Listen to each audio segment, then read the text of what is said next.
It started like any ordinary morning flight, except she wasn't just anyone.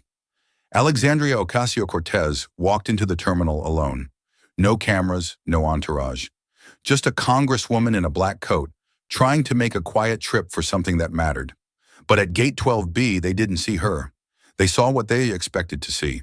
And what followed wasn't a mistake. It was a pattern.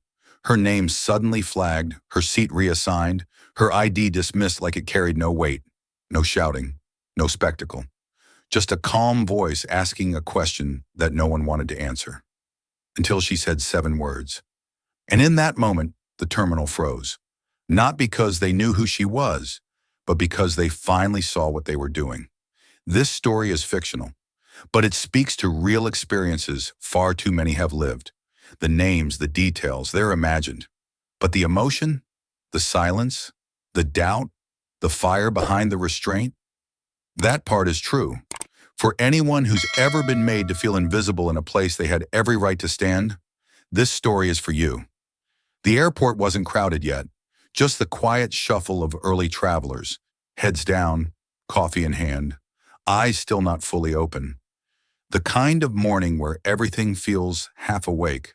But Alexandria Ocasio-Cortez walked through the doors of Reagan National fully alert, even if her body was anything but rested. She wore a simple black dress under a long wool coat. No press, no aides, no driver waiting at the curb. Just her, a carry-on, and a phone buzzing every few minutes with unread messages she didn't have the space to answer. She moved like someone who had somewhere to be, not in the hurried way of the late, but in the focused rhythm of someone who couldn't afford to be late. Her eyes scanned the overhead screens, confirming what she already knew. Her flight to Detroit was still listed on time. Gate 12B. She made a mental note and walked past the check-in kiosks. She could have flown under congressional clearance, taken the staff route, let someone else handle the details. But she didn't. This wasn't a press trip, wasn't policy, wasn't optics. It was personal. A week earlier, she'd received a call from the daughter of a woman who used to volunteer in her campaign back in Queens.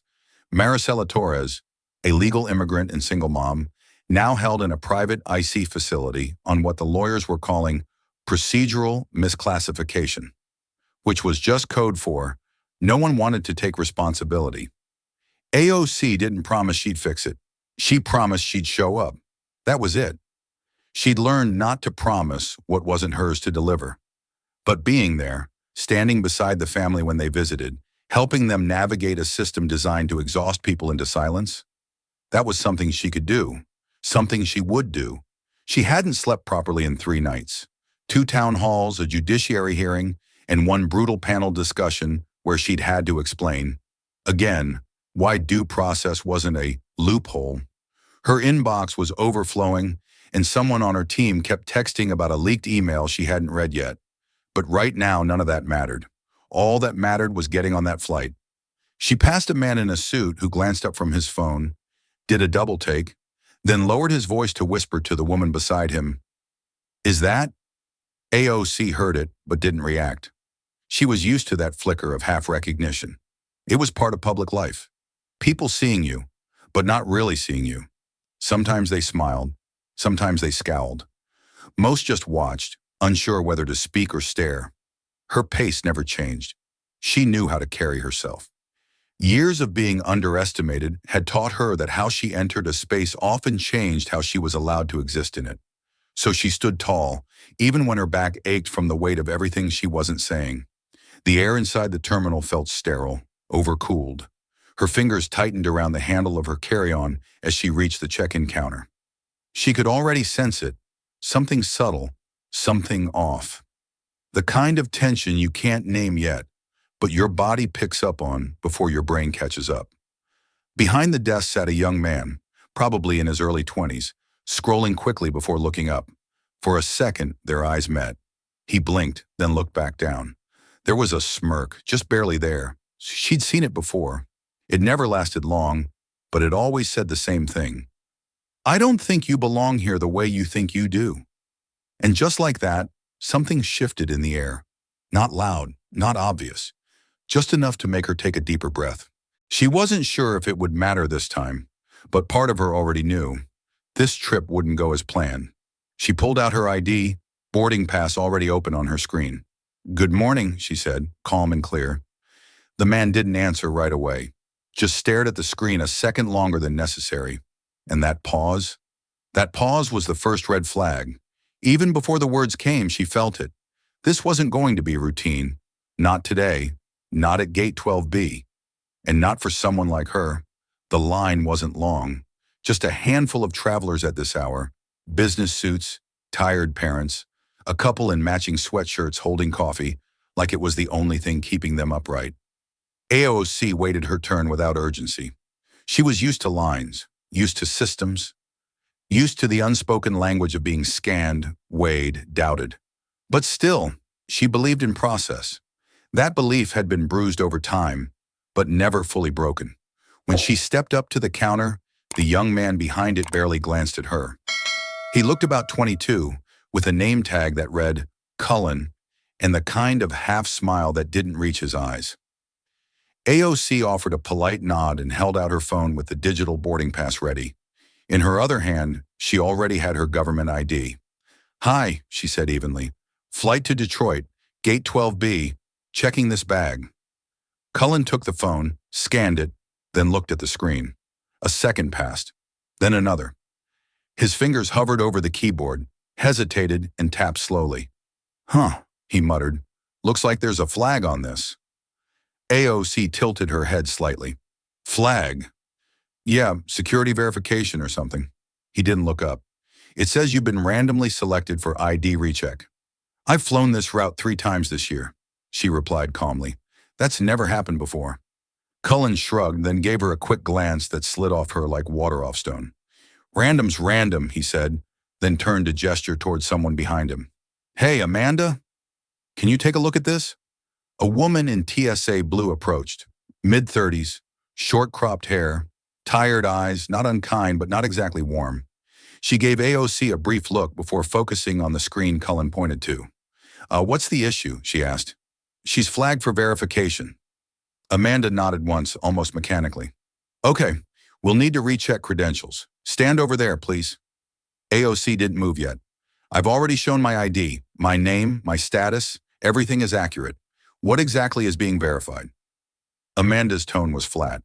"It's standard. We don't make those decisions." AOC turned back to Cullen. "Who does?" He raised an eyebrow. "Ma'am, we just follow the system. Please step to the side." There it was. That tone. The one that always came dressed in courtesy, but wore authority like a hidden blade. Not loud, not angry, just final and unmovable. Behind her, someone shifted in line. She heard it then, quiet but unmistakable. "That's AOC." A murmur. Maybe one person, maybe 2. She didn't turn around, didn't acknowledge it. Public recognition could be a shield or a sword, depending on who held the handle. And right now it wasn't clear which way it would cut. She stepped to the side as requested, her bag still by her feet, ID still in hand. Her phone buzzed again, another missed call from her staffer in New York. She didn't answer. She wasn't about to multitask her own dignity. Cullen and Amanda exchanged a quick word she couldn't hear. Then Amanda walked off with the boarding pass and ID. Cullen remained behind the desk, typing something, still not meeting her gaze. She knew this game. Ask less, submit faster, and maybe the machine would go easy on you. But she also knew, if you let systems erode your sense of what's normal, they'll teach you to stop recognizing what's wrong. She looked back at Cullen. "Can you at least explain what the flag says?" He didn't stop typing. "I'm not authorized to discuss that." "But you're authorized to act on it." He paused for a breath too long. "Ma'am, if you don't calm down..." She raised one brow. "I asked a question, calmly." "That's enough," he said. "Please stand over there." And just like that, calm became the threat. She stood where they told her to stand, off to the side between a kiosk and a pillar, wrapped in outdated tourism posters. The kind of place where people waiting aren't supposed to be noticed. Her bag sat by her ankle. Her ID had disappeared behind the counter with the TSA agent named Amanda, and for a long minute, no one said anything at all. That silence was louder than any confrontation. Travelers passed without a glance. The ones who had heard the murmurs earlier avoided eye contact now, the way people do when they're not sure if something's wrong, or just uncomfortable enough not to ask. AOC checked the clock. She still had time. But the way this was unfolding, time didn't feel like hers anymore. It belonged to them now.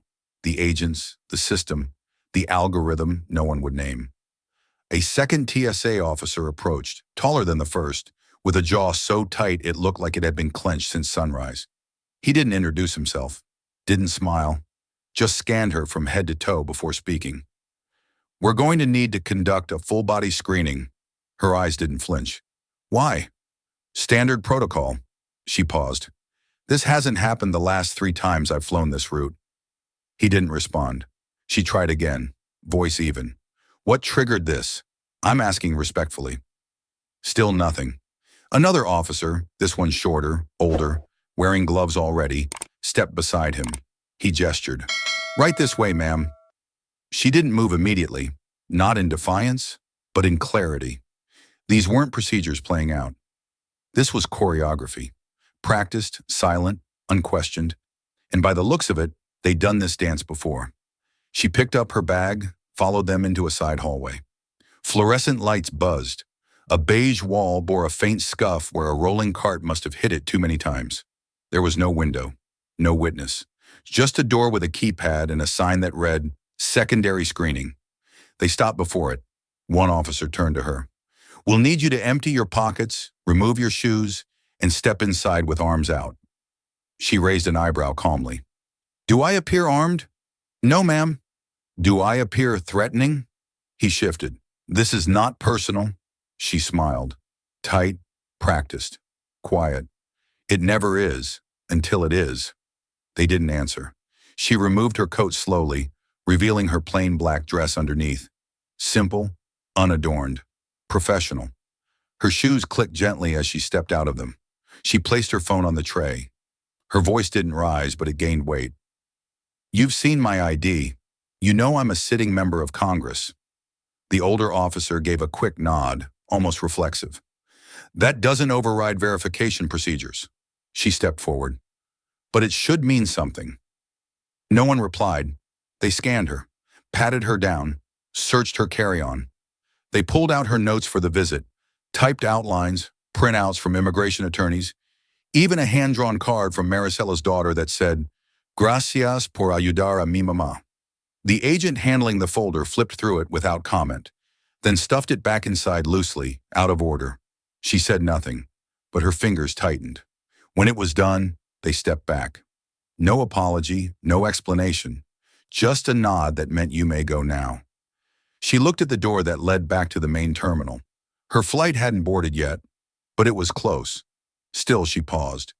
"This isn't random," she said, not to them but to herself. Then louder. "This is calculated." The secondary screening room was colder than the terminal, not by temperature, but by atmosphere. The lights hummed overhead, too white, too bright, the kind that didn't soften flaws but spotlighted them. The walls were blank except for a corner-mounted camera, red light blinking, watching without blinking back. AOC stood in the center of the room, coat folded over one arm, shoes in a tray, bag opened and half dismantled on the inspection table. No one had explained what they were looking for. No one had said what had triggered any of this. They just kept using words like procedure and flagged and protocol, as if repetition made them fact. She didn't resist. She didn't raise her voice. She asked questions, direct and simple. "Can you clarify what system flagged me? Was it based on my ID or my name? Is there a supervisor I can speak to?" Each question met the same response. A nod, a shrug, or silence. The younger TSA officer, mid-20s, trying too hard to look neutral, asked her to raise her arms again. She did. When he patted the inside of her wrist, she flinched, not from fear, but from cold. He stepped back like she'd challenged him. "You're being uncooperative," he muttered. AOC turned her head, voice still calm. "I haven't said no to anything you've asked." He avoided her eyes. "It's your tone." She didn't smile, didn't sigh. She just held his gaze until he looked away. There it was again. That moment. That subtle shift where her refusal to shrink became the threat. A second agent walked in, older, gray at the temples, likely more experienced. He assessed the room quickly. A glance at AOC, a glance at the tray, the bag. The younger officer gave a short report under his breath. The older one nodded, then looked at her directly. "Is there a problem?" he asked in that practiced voice meant to sound helpful, but already bracing for a yes. AOC folded her coat neatly, set it on the chair, and replied with measured clarity. "Number, but I'd like to understand what's happening." "That's not a problem. That's a question." He didn't answer. Instead, he turned to the first officer and said, "Wrap this up." They zipped her bag hastily, not the way she packed it. Pages bent, folder creased, card from Maricella's daughter now poking out the side. She reached for it, tucked it back in, and buttoned her coat slowly. She asked no more questions. But even that, the not asking, seemed to make them nervous. She stepped toward the door as it buzzed open from the outside. A third officer waited there, clipboard in hand, blank expression, no eye contact. "Please follow me." "To the gate?" she asked. "To holding. Just until clearance." She paused. And in that pause, the room shifted again. Not dramatically, not loudly, but enough for the younger officer to step back slightly, for the older one to cross his arms. She didn't argue. She didn't demand. She just looked around the room one more time, not at the people, but at the process, at how well it moved without cause, how quickly it flexed when no one stopped to ask why. Then she picked up her bag and walked. There was no confrontation, just the quiet reminder that power doesn't always need a reason, just permission. She didn't look back when she was led out of the screening room, but others did. The hallway between Gate 12B and the security checkpoint had grown busier in her absence. Flights were being announced, coffees were being spilled, and yet, for a brief moment, an unusual stillness settled across that patch of floor where she now reappeared, flanked by two TSA officers. A child stared first, a girl, maybe 8, sitting cross-legged beside her mother's carry-on, watching AOC with wide, quiet eyes. Her mother noticed too late and reached over, gently placing a hand across the child's gaze. "Don't stare," she whispered, but the girl peeked through her fingers anyway. What she saw wasn't frightening. It was confusing. A woman in a neat black coat, hair pinned up, not yelling, not crying, not pushing back. Just walking, like someone being led away from a place she had every right to be in. Further down, a college student lifted his phone slowly, subtly angling the camera just above his shoulder. He didn't say anything, didn't even realize who she was at first. All he knew was that something felt wrong. The image in his screen didn't match the mood of the airport. Something about the posture, the silence, the eyes fixed as straight ahead. It stuck with him. He posted the clip within minutes. No hashtags, no context. Just 7 seconds of footage and a caption that read, "She didn't resist. She just walked." Why does that scare them so much? The clip didn't explode immediately. It trickled. A like here, a repost there. Then someone recognized her. "Wait, that's AOC. What happened at Reagan this morning? Why was she stopped?" Another passenger, mid-30s, suit jacket folded over one arm, leaned over to the person beside him at the gate. "I think that's a congresswoman," he murmured. His companion frowned. "Then why's she being searched like that?" Neither of them had an answer. They just watched as the TSA officer spoke quietly into their radios and guided her toward a door with a keypad and no windows. A young woman nearby, traveling alone, earbuds in but no music playing, saw the moment the officer touched AOC's elbow. Not roughly, just enough to suggest direction, enough to imply you don't choose the next step. We do. The woman pulled her phone out, thumb hovering over record. She didn't press it. She just watched. Later in a group chat with her sister, she typed, "Saw something weird at the airport. AOC got pulled by TSA. Didn't look angry, just tired. Like she already knew this would happen." Her sister replied with one line, "That's the kind of tired you don't sleep off." Back near the original counter, Cullen had returned to his screen, pretending not to notice the shift in atmosphere. A few people in line looked his way. One whispered something, and another pulled out a phone. Cullen's fingers hovered, then resumed typing. Faster now. No one shouted. No one demanded answers. But people noticed, and that in itself was rare, because it wasn't the scene that caught their attention. It was the absence of one. No yelling, no accusations, no escalation.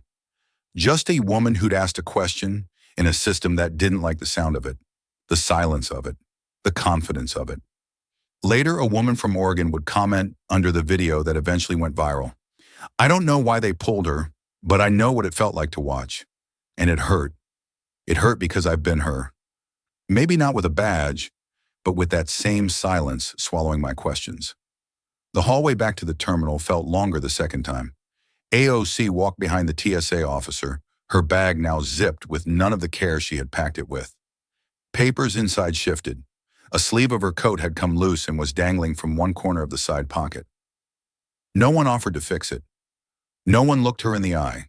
She glanced at the clock above gate 12, B, 7:12 a.m. Her boarding pass had said gate closed at 7:10. She didn't need confirmation to know. It was gone. The flight had left without her, without hesitation, without question. The officer beside her slowed down but didn't speak. When they reached the edge of the boarding area, he pointed vaguely toward the row of metal chairs bolted to the wall. "You can wait here until someone sorts it out," he said. AOC blinked. "Sorts out what?" He scratched his neck, eyes drifting. "There's a report being filed. You were flagged for non-compliance." She turned toward him fully. "I complied with every instruction. I never refused anything." "You raised your voice," he added quickly. "No," she said level. "I asked why my seat was changed. That's not raising my voice, that's clarity." The officer shrugged. "They wrote disruptive in the initial notes. We respond to what's sent to us. That's our job." There it was again, that shield. We're just following, just relaying, just reacting, just existing between the cracks of accountability. Every system needs bodies to carry out its indifference. And today this one wore a TSA badge.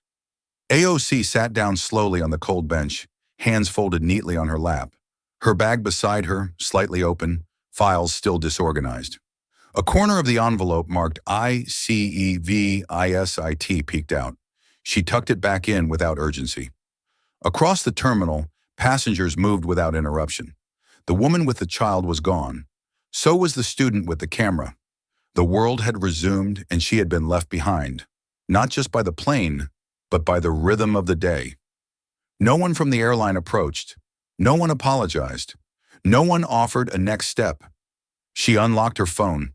2 missed calls from her DC aide, one from the Torres family's lawyer in Michigan. A new message from Maricella's daughter. "Tia, AOC, Mommy's scared. Will you come today?" Her finger hovered over the reply, then stopped. What could she say? The officer from earlier lingered for a second too long, then stepped back and whispered something into his radio. Another agent passed by and nodded. Still, no one addressed her directly. She looked up at the flight board. Detroit was no longer listed. For a moment, she didn't feel angry. She felt small. The kind of small that doesn't come from shame, but from watching an entire system act like you never belonged in the room to begin with. She hadn't shouted. She hadn't resisted. She had spoken, and still it was too much. She sat back, spine straight, hands still, not defiant, not defeated, just aware. They didn't need to raise their voices. They just lowered hers, and the silence that followed. It wasn't absence. It was designed. She didn't want to send the message. Not because of pride, but because of what it meant, to name what had just happened as something bigger than delay, bigger than inconvenience. It meant admitting that it wasn't just about her, that what she felt wasn't confusion. It was recognition. She sat on the edge of the metal bench, phone in hand, thumb still, then typed the simplest version of the truth. "I was pulled." No explanation. She didn't include what came after, that her flight was gone, that no one had checked back in, that she hadn't raised her voice, but somehow her silence had been called disruptive. She sent it to one person, not her staff, not her chief of communications, not anyone in Congress. She sent it to Marvin Ellison, retired federal judge, lifelong civil rights litigator, the man who had known her father when AOC was still in college. The one who once told her over coffee, "You can't make a system respect you, but you can make it regret not listening." She hadn't spoken to him in months, not because of distance, just the speed of life. The message went out at 7:19 a.m. He didn't reply. He just showed up. 20 minutes later, she saw the doors slide open near the main terminal entrance. And there he was, tall, calm, unmistakable in his gray wool coat and dark burgundy scarf, walking with a pace that was neither fast nor slow, but full of intent. AOC stood without meaning to. She didn't wave. She didn't call out. She just rose. Marvin scanned the gate area in one sweep, not as a man looking for someone, but as a judge entering a courtroom. Every detail registered, the agents still hovering near the side wall, the look of unfinished tension in the air, the half-unzipped bag at her feet, the distance no one dared to cross to speak with her. When his eyes found her, they softened, just briefly, then steadied again. He walked straight toward her without pausing. No words yet, just presence. When he reached her, he didn't ask what happened. He already knew. Instead, he said the only thing she needed to hear. "You okay?"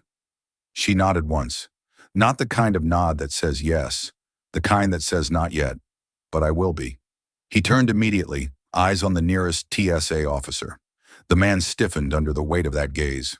Marvin spoke quietly, but the clarity in his voice made the question hit harder than if it had been shouted. "Who's in charge here?" The officer hesitated. "Sir, I asked a question." The air shifted. A few passengers began to glance over. Phones started to rise again, slowly, discreetly, the way people film when they know something is happening, even if they don't know what yet. "I need to speak to the person who authorized her detention," Marvin said, "and I need their full name, not their title." "Sir, may I ask who you are?" "I'm Marvin Ellison," he replied without blinking, "former federal judge, Southern District, and you've made an error that now carries weight." The officer's mouth opened, then closed again. He turned and walked away, fast. AOC didn't say anything. She didn't need to. The moment wasn't loud, but it was changing. It didn't take long for the ripple to reach the counter. One TSA officer radioed another. A gate supervisor emerged from a side door with a lanyard and the kind of smile people wear when they're stalling for time. Marvin Ellison didn't return the smile. He didn't look angry. He looked steady, like a man who had argued before the bench, not just from it, the kind of presence that told everyone in the room, "Choose your next sentence carefully." He repeated himself, this time slower. "I asked who authorized her removal from the flight. Name, not title." The supervisor opened his mouth but only managed, "We're looking into that now, sir." Marvin cut in. "Don't look. Speak." Meanwhile, Cullen was still behind the counter. He had been typing something, possibly a memo, maybe a report. But when he caught sight of Marvin walking toward him, he stopped. His fingers hovered above the keyboard, like they'd forgotten what letters were. Marvin's voice didn't rise, but it carried like stone dropped in water. "You ignored her federal ID. Why?" Cullen swallowed. I mean, she was flagged, and I was just following the screen protocol. You saw the badge. You read the name. You knew she was a sitting member of Congress. I wasn't sure it was real." AOC, still standing off to the side, raised an eyebrow slightly. Marvin didn't turn to her. He kept his eyes on Cullen. "You weren't sure," he repeated. "So instead of verifying it through the database available to every gate supervisor in this country, you chose to escalate it to security." Cullen blinked, stammering now. I didn't escalate. I just followed." "Don't say the word protocol unless you can define it." The room went still. The passengers nearby weren't pretending not to watch anymore.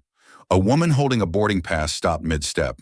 A man from earlier, the one who'd whispered, "I think that's AOC," was recording now. And Cullen knew it. He could feel it. Marvin continued. "Her seat was changed without explanation. Her ID was flagged without reason.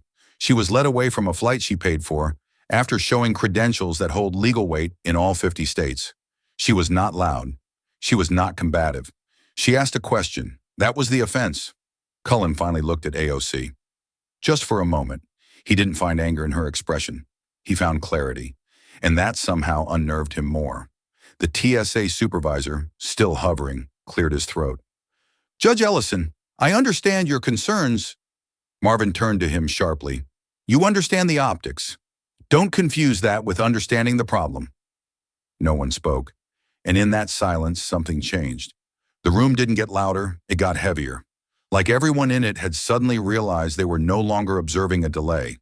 They were watching a system unravel, not because it was broken, but because someone had finally said out loud that it wasn't built to recognize dignity unless it was forced to. AOC remained quiet. That was deliberate. She knew this wasn't the moment for her to speak. It was the moment for them to hear what it sounded like when a voice didn't need volume, only truth. And Marvin, still calm, still anchored, looked once more at Cullen and said, "You didn't ignore her because you didn't know who she was. You ignored her because, for a moment, you thought you could." No one corrected him, because no one could. Marvin Ellison didn't pace. He didn't point. He didn't raise his voice like people on TV do when they want to look powerful. Instead, he stood still, centered, quiet, measured, and asked questions that weren't just meant to be answered. They were meant to reveal the room. "Who authorized the seat reassignment?" he asked again, not with fire, but with precision. The TSA supervisor fumbled. "That would have come from the airline side, probably the gate desk." "So bring them." The man hesitated. "Sir, we're working on—" "Bring them now." At some point, someone must have called back up because another uniformed agent arrived and stood near the edge of the circle. Not involved, just present, watching, waiting. They always added one more body when they didn't know what else to do. But this time, it wasn't the traveler being watched, it was them. Passengers had begun to gather. Not a crowd, not yet, but a slow tide. Some had seen the earlier moment when AOC was led away and now stood in quiet recognition. Others were just drawn to the stillness. There's something magnetic about calm in the middle of injustice. A teenage boy whispered to his mother, "Is that her father?" The woman shook her head slowly, eyes fixed on Marvin's posture. That's her shield." The gate agent, Cullen, was still standing behind the counter, arms locked at his sides, face pale. He hadn't spoken since the last question. Marvin turned to him again. "You didn't log any threat, correct?" "No, sir." "You didn't report disorderly conduct?" "No." "You called security because—" Cullen's voice cracked when he finally said it. "She questioned the reassignment." Marvin let that sit for 5 full seconds, long enough for someone 2 rows back to murmur, "That's it?" Long enough for every phone recording to capture the full echo of silence. Marvin's tone didn't change. "You treated her like a problem, but now you realize she's the proof." Cullen didn't respond. What could he say? "You don't get to hide behind procedure," Marvin continued. "You don't get to wave someone off because they were composed instead of afraid. You don't get to manufacture disorder just because someone made you uncomfortable by standing still." Someone in the back clapped once, then stopped, unsure if it was appropriate. But the energy in the terminal had shifted. A quiet storm of awareness now filled the space where assumption used to live. The airline supervisor finally arrived, clipboard in hand, badge visible. He walked with the rushed energy of someone who knew the headlines were coming and was trying to arrive before the hashtags did. "Judge Ellison," the man said quickly, extending a hand. "We deeply regret—" Marvin didn't take the hand. "Name of the person who changed her seat." "That's a personnel matter." "No," Marvin said flatly. "It's a recordable action with legal consequence." Name AOC hadn't moved much through any of this. She stood with her arms loosely crossed, coat still buttoned, back straight. She wasn't waiting for them to fix it. She was watching to see how far they'd let it fall apart before they remembered how to carry responsibility. Someone whispered near the windows, "This is going to be on the news, right?" But someone else, a middle-aged man near the water fountain, said something more precise. "This should have never been news. It should have been common sense." And still, no one said they were sorry, because by now, sorry wouldn't be enough. The damage wasn't the delay, it was the exposure, and no one could unsee what they had just named. It started with 7 seconds, no context, no edits. Just a clip recorded at waist level by a college sophomore, waiting for his delayed flight to Boston. The camera shook slightly at first, then steadied just enough to catch the moment. Alexandria Ocasio-Cortez, coat buttoned, arms relaxed at her sides, being quietly led down a terminal hallway by two TSA officers. No cuffs, no shouting, no struggle, only posture, only silence, and the unmistakable weight of a scene that didn't match its sound. The caption read, "She didn't raise her voice." But the room got quiet. It was posted at 8:02 a.m. By 8:07, it had 1,000 views. By 8:15, people were already tagging friends, asking, "Wait, is that AOC? What the hell happened at Reagan this morning? Why does it feel like we've all seen this before?" The algorithm didn't need context, it just needed energy. And this clip had it. The slow tension, the unspoken injustice, the visual of calm mistaken for danger. By 9 a.m., the video had crossed platforms. Twitter picked it up. Reddit flared. On a subreddit for civil liberties, someone pinned the post with a new tag, #Gate12B. That hashtag spread like smoke. It didn't say what happened, it asked. And that was more powerful. Because when no one tells you the story, your brain starts writing it yourself. It pulls from memory, from your own encounters, from the time you were stopped in line for asking a second question, from the way your mom was pulled out of airport security just for wearing a headscarf, from the time your friend, polite as ever, was told she had an attitude for saying, "Excuse me," too firmly. People didn't share the video because it was dramatic. They shared it because it was familiar.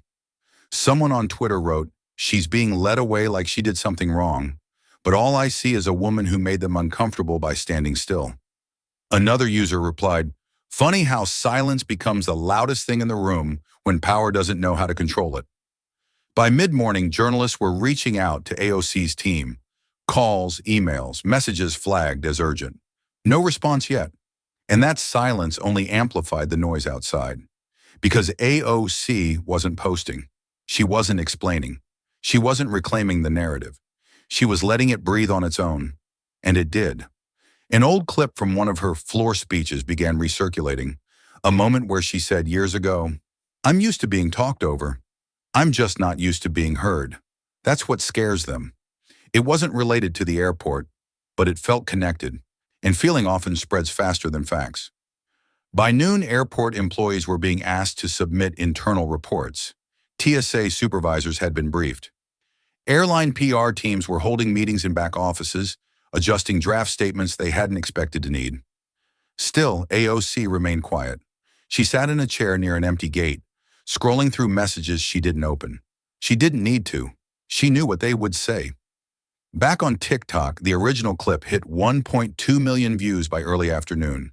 A creator stitched it with her own reaction, fighting back tears. She looked into the camera and said softly, "I've never been in Congress, but I have been led away for asking too much. And if this can happen to her, what chance did I ever have?" It wasn't the anger that made the story viral. It was the recognition. The way people looked at Gate 12B and saw not a headline, but a mirror. And once you've seen yourself in someone else's silence, you can't unsee it. By the time the airline's statement went live, the story had already taken on a life of its own. It was no longer about the specifics of one boarding pass or one gate. It had become something else entirely, part symbol, part spark. But someone in their crisis team must have decided the best move was to act quickly, say as little as possible, and hope the wind changed direction. The statement was 2 paragraphs long. It was posted to the company's official social channels just before 2 p.m. The background was white. The font was corporate. The tone was airless. "We regret the misunderstanding that occurred at Gate 12B this morning and are reviewing our procedures to ensure all passengers are treated with the highest level of professionalism and care." No names, no details, no responsibility. Just the sterile comfort of vague regret, carefully composed to suggest contrition without ever touching it. They didn't say "we're sorry." They didn't say "Congresswoman Alexandria Ocasio-Cortez." They didn't say "we failed." And AOC? She didn't say anything publicly in return. There was no tweet, no press call, no viral thread correcting the record. The comms team asked if she wanted to respond. One aide suggested a strongly worded statement. Another floated the idea of a CNN exclusive. She declined both. She didn't want the spotlight. She wanted clarity. She sat by a window in a quiet corner of the airport, waiting for a rebooked flight that was now hours away. The light had shifted since morning, less harsh, more tired. Her coat was draped over her lap. The carry-on sat at her feet, still slightly open, the edge of the Torres case file peeking out. A small girl passed by with a rolling backpack shaped like a unicorn. The child looked up at her and smiled. AOC smiled back, just briefly. Then she opened her notebook. It was the same one she carried through hearings and committee rooms, filled with notes, numbers, handwritten questions for witnesses who rarely expected her to be that prepared. At the top of a fresh page, she wrote one line. This wasn't a misunderstanding.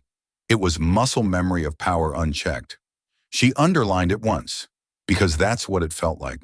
Not a glitch. Not a one-off.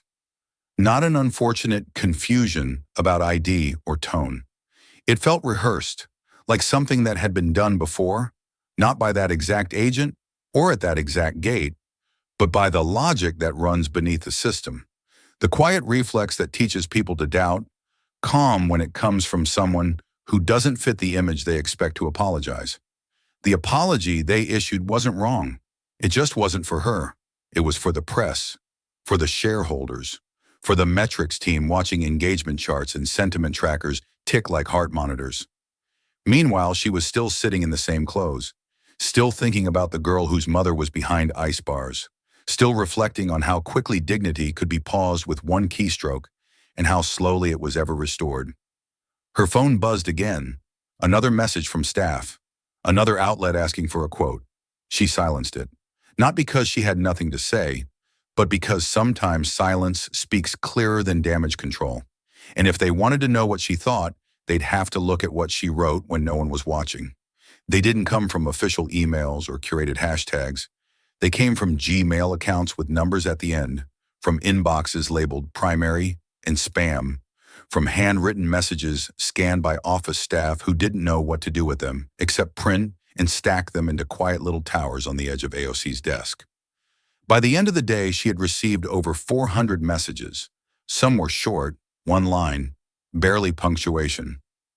They did the same to me at JFK. I was 7 months pregnant. I work in a hospital. I wear scrubs and still get stopped. I thought it was just me. They pulled my mom out of line because she doesn't speak English fast. Others were longer, detailed, heartbreakingly specific. One came from a teacher in Missouri. I watched the video 3 times, not because I wanted to, but because I didn't believe how much it looked like me. I've never been arrested, never raised my voice in public, but once I was pulled aside for verbal escalation after asking why my boarding pass didn't match my ID. I cried in the stall after they let me go. I didn't tell anyone. I thought maybe I'd been rude. A retired veteran from Arizona wrote, I served this country for 22 years. I've been through gates with weapons, but I've never felt more powerless than when I was treated like a problem at an airport because I forgot to shave and wore a hoodie. No camera, no name, just me in the silence afterward. AOC sat in a quiet office hours later, now far from Reagan Airport, the sun already set outside. She had a fresh cup of coffee that had gone cold untouched. Her shoes were off. The stack of printed messages was in front of her, thick as a policy binder. She didn't skim. She read, page by page, message by message. Some she underlined, others she tucked into a folder to revisit. She didn't need to respond to every single one, but she did respond to a few.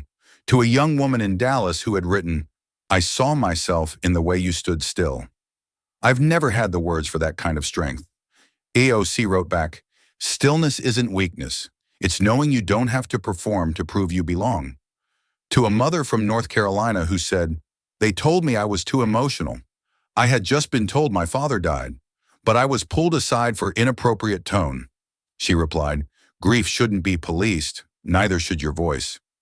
To a student who had filmed the clip that first went viral, AOC didn't just thank him. She asked him how he was doing. Because all of this, the messages, the hashtags, the articles, weren't just about her anymore. They never really had been. She had the title, but they had the history, and for once they had the chance to speak it out loud. Not everyone needed to go viral. Some just needed to know they weren't imagining it. And as she held the last page that night, a scrawled note in blue pen from a woman who signed only as Anna 58 Custodian, AOC read the final sentence 3 times. I always thought it was just me being too sensitive. Now I know it was them being too comfortable. She didn't reply to that one. She just folded the letter and slipped it into the notebook with her own words scribbled across the top of the page. This was never just mine to carry. The flight landed in Detroit just before sunset. By the time AOC retrieved her bag and made it to the curb, the sky had already folded into that soft gray blue that made everything feel quieter than it was. The driver assigned to her was polite, talkative, probably briefed in advance, but she wasn't in the mood for small talk. He understood that quickly. She'd missed the visit window at the ICE facility. That had closed hours ago. The Torres family had waited at the gate for as long as they could before her team gently advised them to head home. There would be no face-to-face meeting today, no moment where she could sit beside them and say, "I'm here, I showed up." Now all she had was a room key and the echo of too many unfinished sentences. The hotel was functional, nothing luxurious, nothing staged. The kind of place where politicians stay when they're not looking for press, just a bed and a desk and a door that locks. She entered the room, set her bag down carefully, and didn't turn on the television. She didn't unpack. She sat at the desk, pulled out her notebook, and turned on the small lamp in the corner. Its light wasn't bright, just enough to throw a warm ring across the desk's wood grain. She stared at it for a while, the silence settling in like old dust. Then slowly, deliberately, she pulled out a fresh sheet of paper and began to write. Not for a tweet, not for a statement, not for the press release her team had already drafted. This letter wasn't meant for headlines. It was meant for truth. She didn't start with her title. She started with the moment, the red blinking light on the camera overhead, the officer's hand brushing the edge of her coat, the child's wide eyes just before her mother turned her away, the pause, the tone, the decisions no one claimed but everyone followed. She wrote in long, looping strokes, not because it was poetic, but because the act of slowing down helped her say what couldn't be crammed into 280 characters. It was a letter about what happens when people don't raise their voice and still get punished for making others uncomfortable. A letter about the gap between procedure and dignity, and how that gap always seems to widen for the same kinds of people, over and over again. She wrote about the Torres family, about the daughter's card that had been crumpled in the bottom of her bag, about the feeling of showing up too late and knowing the system didn't care if you meant to do better. She paused once, eyes drifting to the window. The lights of the city flickered beyond the glass, soft halos against the early dark. Somewhere out there, Maricela was still being held. Somewhere, her daughter was wondering why a promise couldn't be kept. Back at the desk, AOC capped the pen, folded the letter, and slipped it into a plain envelope. No return address. Just a single line on the front, to be read only when they're ready to listen. She didn't tell her staff she'd written it. Not yet. She didn't need this turned into a headline before it had a chance to breathe. Because this story, what happened at Gate 12B, what echoed beyond it, wasn't about revenge. It was about remembering. And some truths are clearest when they're written in a quiet room, by hand, under soft light, by someone who still believes that clarity isn't a gift from power. It's a responsibility. The phone call came just after 9 p.m. AOC had just closed her notebook and leaned back in the hotel chair when the screen lit up with Marvin's name. She answered without hesitation. No greetings, no pleasantries, just the soft rustle of breath on both ends, like two people who didn't need to fill the silence with anything but honesty. He spoke first. I wanted to make sure you were all right. I'm fine, she replied, then paused. Or I will be. Another beat passed before she said what had been circling in her mind since the moment they led her away. Not the press, not the missed flight, not even the avalanche of support pouring in from people she'd never met. Something more personal, something smaller, and heavier. "Did I fail?" she asked quietly. "For not yelling?" Marvin didn't answer right away. She could almost picture him, leaning forward slightly in his chair, hand resting near his chin, letting the question hang long enough to give it weight. Then, with the steadiness only someone like him could offer, he replied, "No. You made them explain why you didn't need to." She closed her eyes. "That's what scared them most," he added. "You knew who you were, quietly." That word again, quietly. It had followed her through the whole ordeal. From the moment they flagged her, to the moment Cullen wouldn't look her in the eye, to the moment she sat still on that cold bench while her flight disappeared without her. She hadn't yelled. She hadn't protested. She had simply refused to perform her own submission. "Sometimes I wonder," she said, "if silence speaks louder than truth."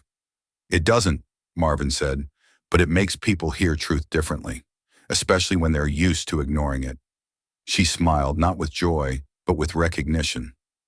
"I wanted to yell," she admitted. "I wanted to tell them how wrong it was, how obvious, how absurd.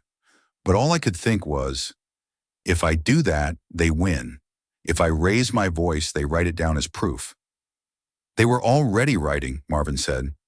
"But what they didn't expect was for you to hold the pen." She leaned forward, elbows on the desk, the envelope still sitting beside her. "I keep thinking about how it felt, not just to be stopped, but to be watched, and not helped. That's the trick of the system," he said. "It teaches everyone to keep moving, not to interfere, not to ask." She exhaled slowly. "And what do we do with that?" Marvin was quiet again. Then, "We don't shout to be heard. We speak to be remembered. And if we do it right, we make them question the silence they accepted for so long." It stayed with her, that line. Make them question the silence they accepted. Not just the silence of the bystanders, but the silence built into every checkmark, every random flag, every polite dismissal dressed up as protocol. "They'll try to spin it," she said. "They always do," Marvin replied. "I won't give them a headline, not yet." "Good," he said. "Let them sit with the truth first, raw, unpackaged." The conversation didn't last much longer. There were no final words, no dramatic goodbyes. Just the click of the call ending and the sound of the city humming outside her window like nothing had happened at all. But she knew, and now so did they. Not because she had shouted, but because she hadn't needed to. She didn't call a press conference. There was no podium, no camera crew, no dramatic piano swell behind her words. Just a scanned page of handwriting, uploaded quietly to her public page on a Sunday morning, when the news cycle was still stretching its arms. No hashtags, no tagging airlines, no finger pointing.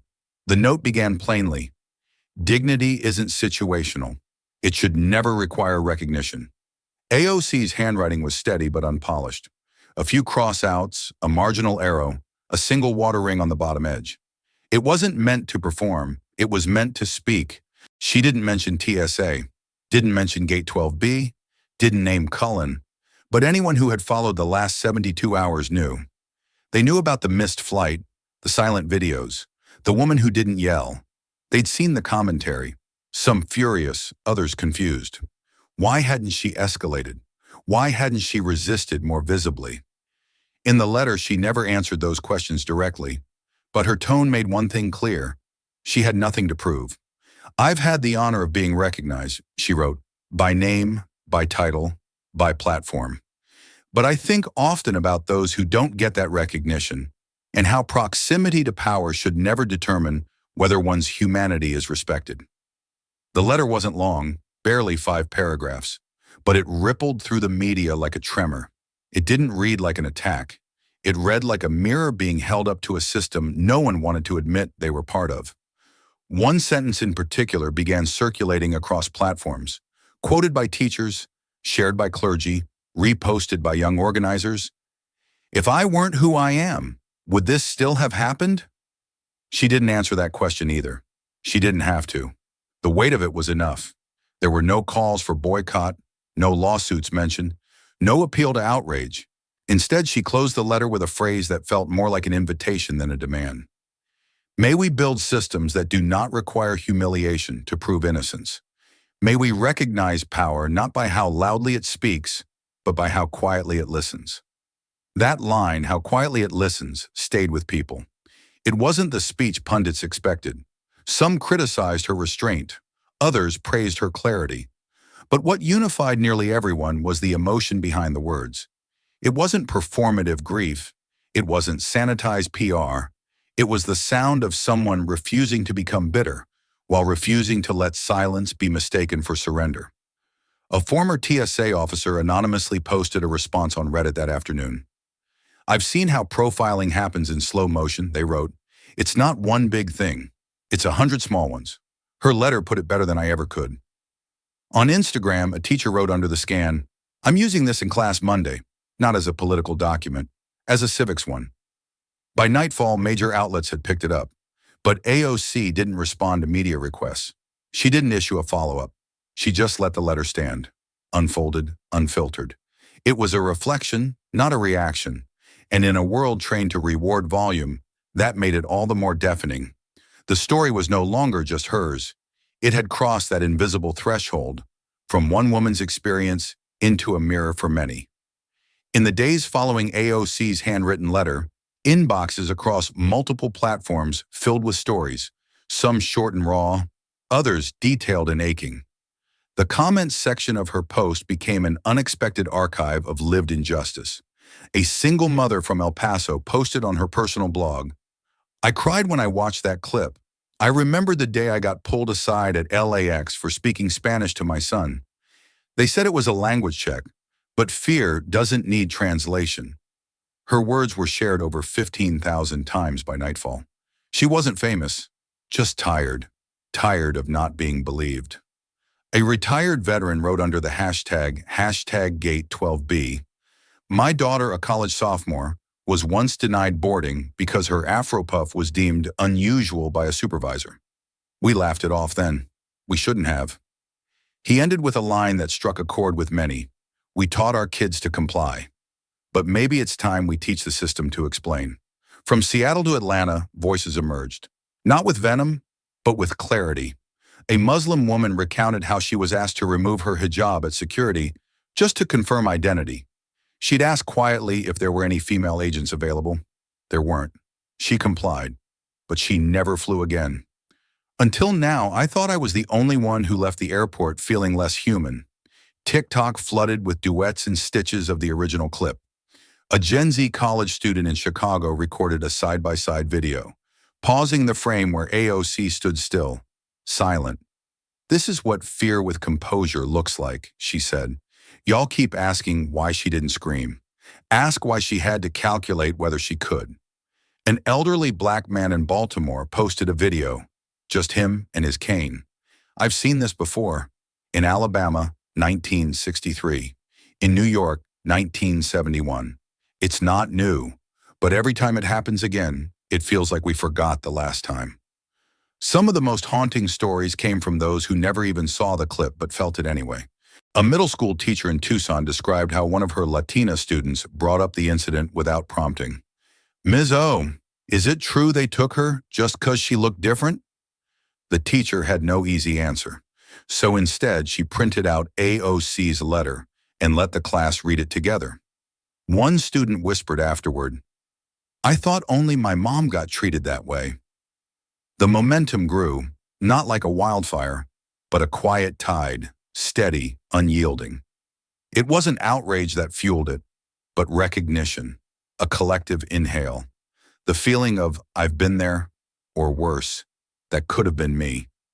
Reporters reached out to some of the commenters, offering airtime, exposure. Many declined. They didn't want attention. They wanted accountability. On Reddit, a post titled, "It's Not About the Airport," trended on the R Change My View forum.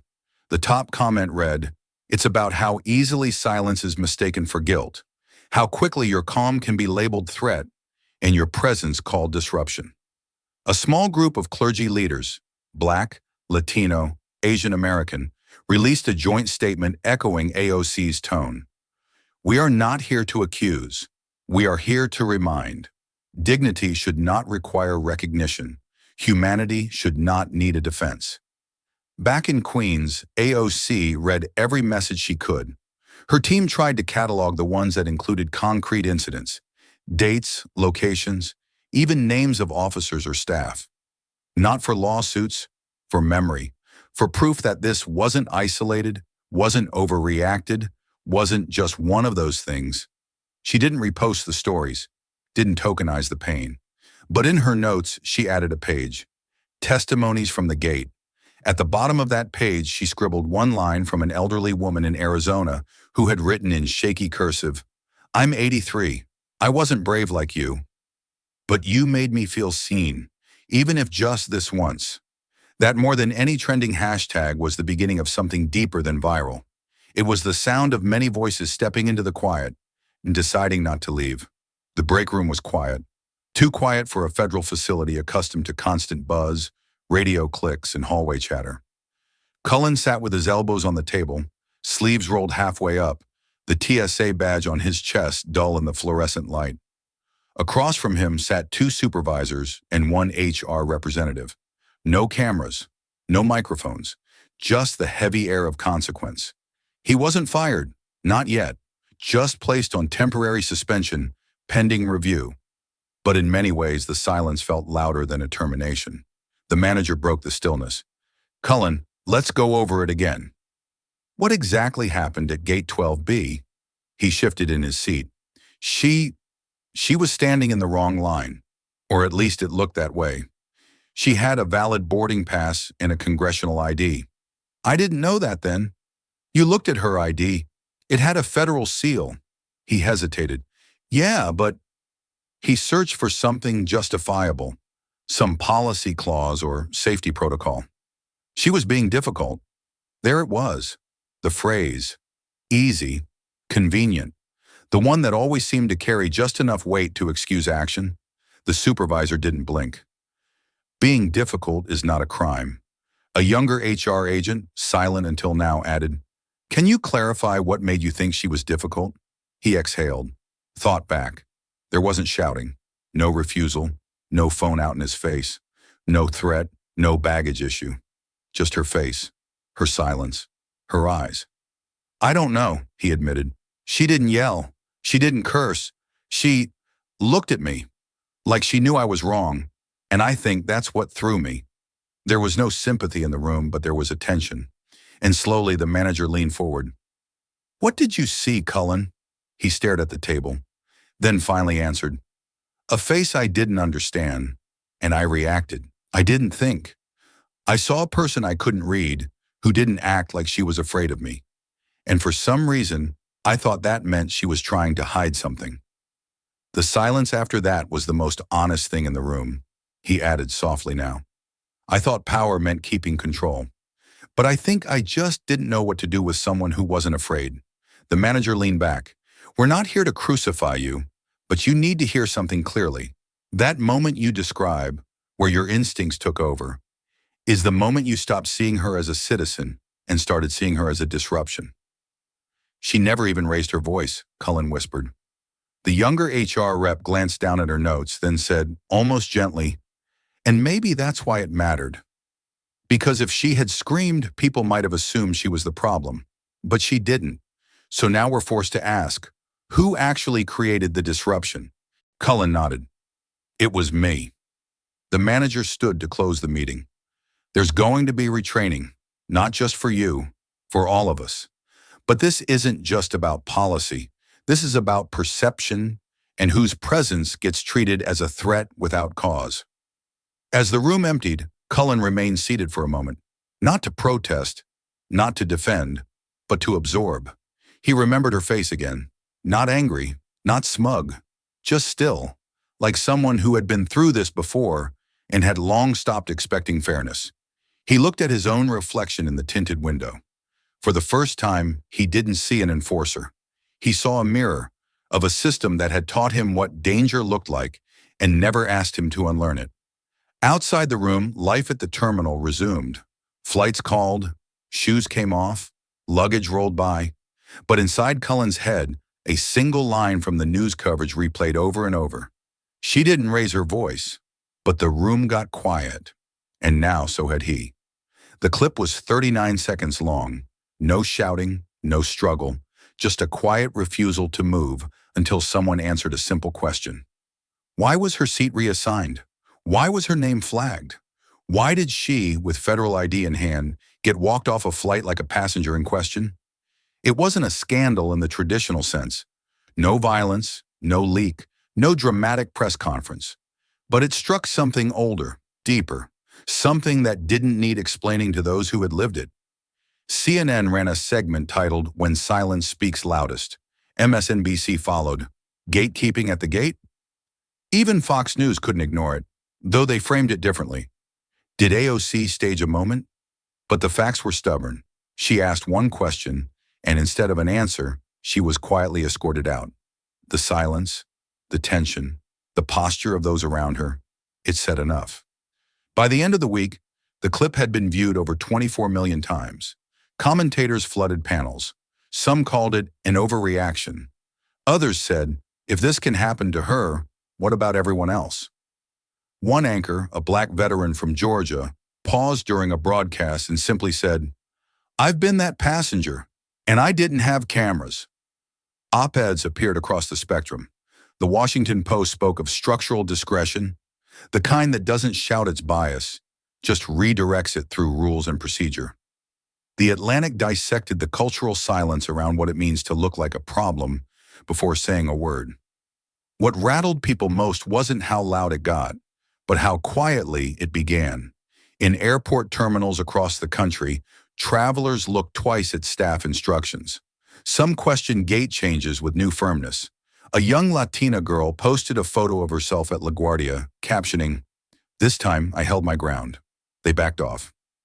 Through it all, AOC stayed quiet, not silent, just deliberate. She declined appearances on the late shows, turned down primetime interviews, and issued no rallying call. No demands, no anger. Her only public words were typed plainly into a Notes app screenshot shared on her personal social feed. "I didn't need to be loud. I just needed to be seen." Some people don't raise their voices because they're scared. Some of us were taught we wouldn't be heard even if we did. It was reposted millions of times, accompanied by stories of veterans mistaken for threats, of grandmothers pulled for random checks every time, of teens humiliated for wearing hijabs, cornrows, or simply speaking a different language in line. A retired Navy officer wrote, "I used to think these moments were random. Now I know better.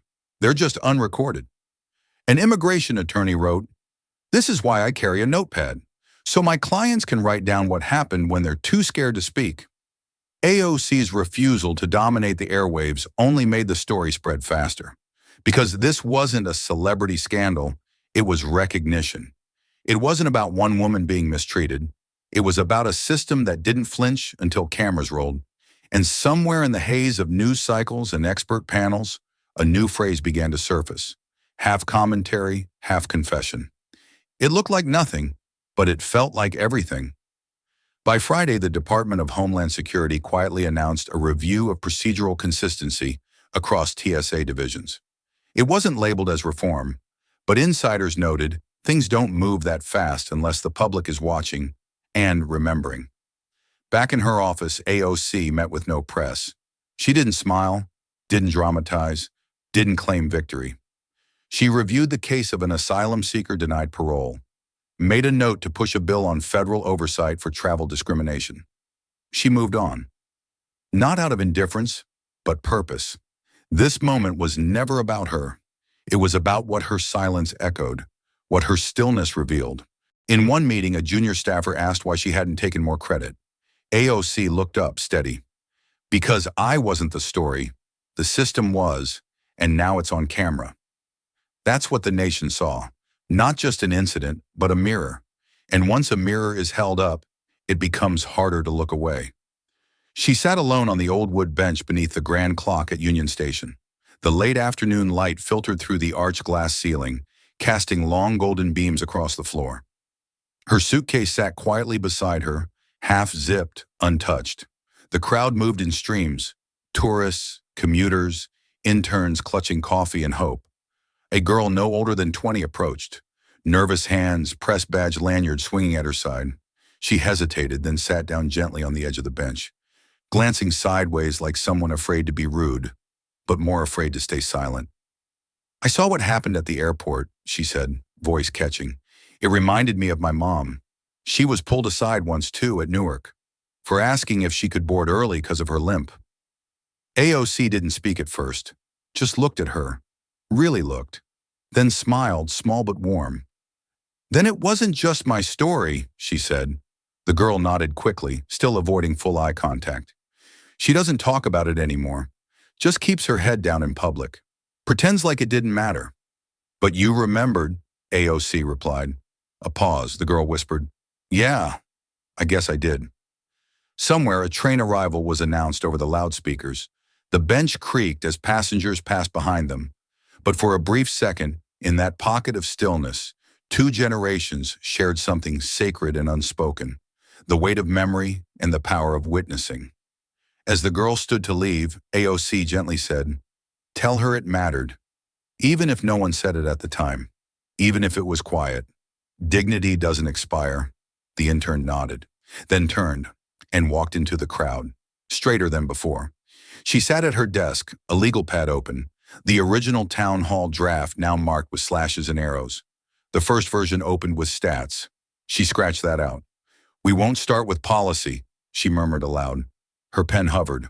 "We'll start with a chair and a person pulled from it without cause." She underlined the sentence twice. This wasn't just about her.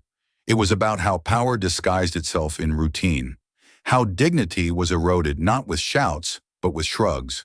The speech had to reflect that, not dramatize it, but reveal it. She wrote, "There are names for what happened. Discrimination, profiling, but none of those words capture the heat that climbs up your neck when no one explains why you're the only one standing. Then, we tell people to follow rules. But what happens when the rules are followed and it still happens?" She paused, breathing in the stillness of the room. The sound of a train horn outside reminded her of Union Station, of the intern who reminded her why stories mattered more than rebuttals. This wasn't about sounding strong. It was about making people feel seen in their quietest wounds. She added one last line before closing the folder. "If you've ever been treated like a question mark in a place you had every right to be, this speech is for you." No thunder, no crescendo, just clarity. And maybe that was the most radical thing she could offer. She stood before the crowded town hall, not with fire, but with stillness. The kind that made people lean forward, not because she raised her voice, but because she didn't need to. She glanced at the last line of her notes but didn't read it. Instead, she looked up and spoke from memory. "What happened at Gate 12B wasn't a tragedy," she began, her tone even, but weighted. "It was a mirror, a moment that didn't ask for headlines, but demanded reflection." She let the silence settle before continuing. "And if you saw someone you love in that mirror, your mother, your daughter, your neighbor, then the work is yours too." No applause followed immediately. Just breathe. Thought. Then slowly, people stood, not in protest, not in outrage, but in quiet recognition. A moment not for the cameras, but one that would ripple long after. As she stepped away from the podium, someone whispered, "The mic was off." Another replied, "But we heard it anyway." This story reminds us that dignity doesn't always arrive with noise. It arrives with presence. AOC didn't shout. She stood still. And somehow that silence echoed louder than 1,000 protests. It speaks to the quiet strength many people, especially women of color, are forced to carry every day, navigating systems that read their calm as defiance and their existence as disruption. What happened at Gate 12B wasn't just about a seat. It was about who gets seen, who gets questioned, and who gets believed. But in the end, it also became about who finds their voice in the silence left behind. What about you? Have you ever stayed quiet? Not out of fear, but because you knew your silence meant something? If this story touched you, don't let it stop here. Like, share, and subscribe to Alexandria Rising Stories, where every voice matters and every story echoes far beyond the screen. This story is a fictionalized and dramatized narrative created for educational, inspirational, and storytelling purposes. While it may be inspired by real public events, people, or societal issues, it includes imagined dialogue, reconstructed scenes, and character interpretations meant to highlight broader themes of justice, dignity, and resilience. Any resemblance to actual events or individuals beyond public knowledge is purely coincidental. We do not intend to defame, mislead, or harm, but to invite reflection and meaningful conversation. Thank you for watching Alexandria Rising Stories.